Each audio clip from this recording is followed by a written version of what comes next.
Hello everyone. నిన్న ఏకాదశి, తొలి ఏకాదశి నాడు మా ఇంట్లో జరిగిన పండుగ సెలబ్రేషన్స్ ఇవాళ మనం ఈ వీడియోలో చూడబోతున్నాం. ముందుగా మా పాప స్నానం చేసేసి పూజకు హడావిడి చేసింది కథ పట్టుకొని. సో అసలు తొలి ఏకాదశి అంటే ఏంటి అంటే,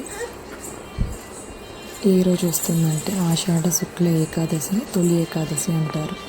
దీనిని శయన ఏకాదశి అని కూడా అంటారు.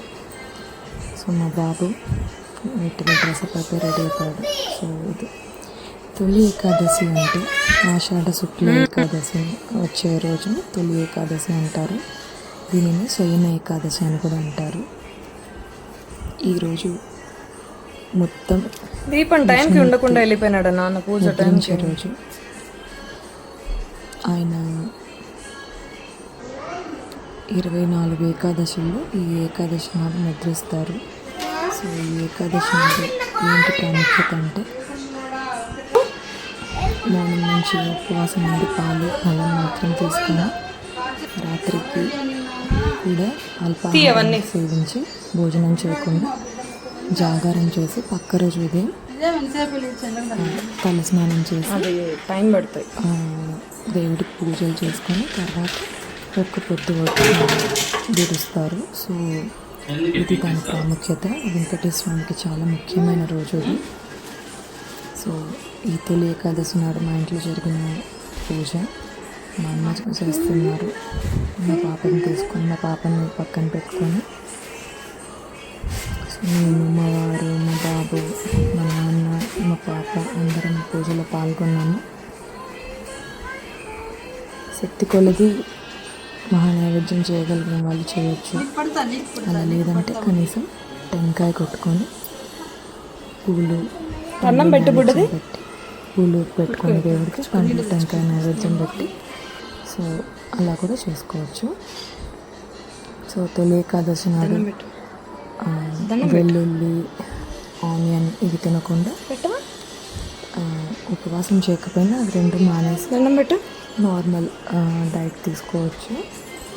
సో మా పాప చేస్తున్న అల్లరిదంతా మా వారు, మా బాబు కూర్చున్నారు పూజ జరుగుతుంటే.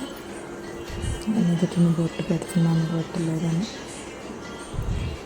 మా వాడు బొట్టు తనే పెట్టుకున్నాడు. సో ఇది దాని ప్రాముఖ్యత. సో అలా టెంకాయ కొట్టుకొని నైవేద్యం పెడుతున్నారు మా అమ్మ. పండ్లు, టెంకాయ ఇవన్నీ నైవేద్యంకి పెట్టి తర్వాత అల్పాహారం తీసుకుని వచ్చేటప్పుడు మా వాడు పాడుతున్న పాట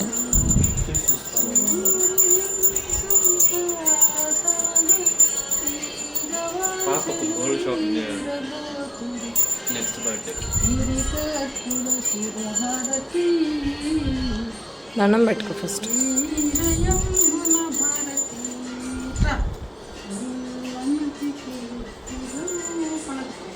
దండం పెట్టే దండం పెట్టు దండం పెట్టు దండం పెట్టు దండం పెట్టు పెట్టు దండం పెట్టు.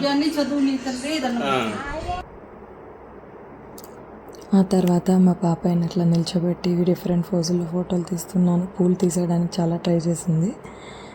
తర్వాత మా వాడికి అట్లా పోజుల్లో ఫొటోస్ తీస్తున్నాను. ఆ తర్వాత నేను క్లిక్ చేస్తానమ్మా నీ ఫొటోస్ అని వాడు క్లిక్ చేశాడు. సో అలా అలా అలా అలా మార్నింగ్ అంతా పూజలో గడిచిపోయింది ఇంట్లో. సో అవాళ మేము చేసిన వంటలు టమాటో పప్పు, వంకాయ కూర, ఇంకా పండగ కాబట్టి సేమియా పాయసం చేసాము. తర్వాత బోండాలకి పప్పు నానబెట్టున్నాము. ఇంకా బోండాలు వేయాలి. బోండాలు వేసేసాక ఇలా వచ్చాయి. సో ఆ రోజు మా ఇంటికి మా మామయ్య వచ్చారు గెస్ట్గా. సో మమ్మల్ని అక్కడ గుడికి తీసుకెళ్లారు. బిహెచ్ఎల్లో ఉన్న వెంకటేశ్వర స్వామి గుడి చాలా పెద్ద గుడి, చాలా బాగుంది టెంపుల్. సాయంకాలం అయ్యాక అందరం కలిసి గుడికి వెళ్ళాము. చాలా చాలా బాగుండింది టెంపుల్. ఇంకా మా వాడు తీసిన ఫొటోస్ అవి. ఇంకా లోపల ప్రాంగణంలో ఎంత పెద్ద ఓపెన్ స్పేస్ అంటే చాలా టెంపుల్స్ ఉన్నాయి. దాదాపు 15 to 20 టెంపుల్స్ ఉన్నాయి ఒకే ఏరియాలో. అన్ని టెంపుల్స్ చుట్టూ తిరిగి వచ్చాము.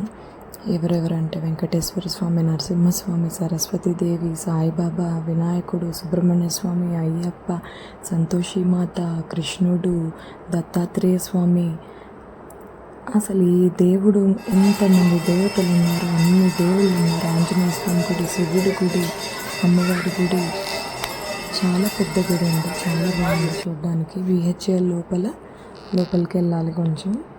చాలా చాలా బాగుండింది. ఇంకా అక్కడ ఫొటోస్ తీసుకున్నాం మా పిల్లలకి, మాకు అందరికీ. సో వచ్చేటప్పుడు కూడా రష్ చాలా ఎక్కువ ఉన్నారు. తర్వాత అక్కడి నుంచి ఆంజనేయ స్వామి గుడి దగ్గరలో ఉంటే అక్కడికి వెళ్ళాం చూడడానికి. అది కూడా చాలా చాలా ఓపెన్ స్పేస్ వచ్చేటప్పుడు చూద్దాం పెడతారంట. శనివారం మంగళవారం భోజనాలు కూడా పెడతారంట వెళ్ళే వాళ్ళకి. చాలా చాలా బాగుండింది. ఆ రోజు మొత్తం తొలి ఏకాదశి నాడు మేము అన్ని గుళ్ళు తిరిగి చాలా బాగా ఎంజాయ్ చేసాము. మీకు కనుక ఈ వీడియో నచ్చినట్లయితే లైక్ చేయండి, షేర్ చేయండి, సబ్స్క్రైబ్ చేయండి. Thank you friends.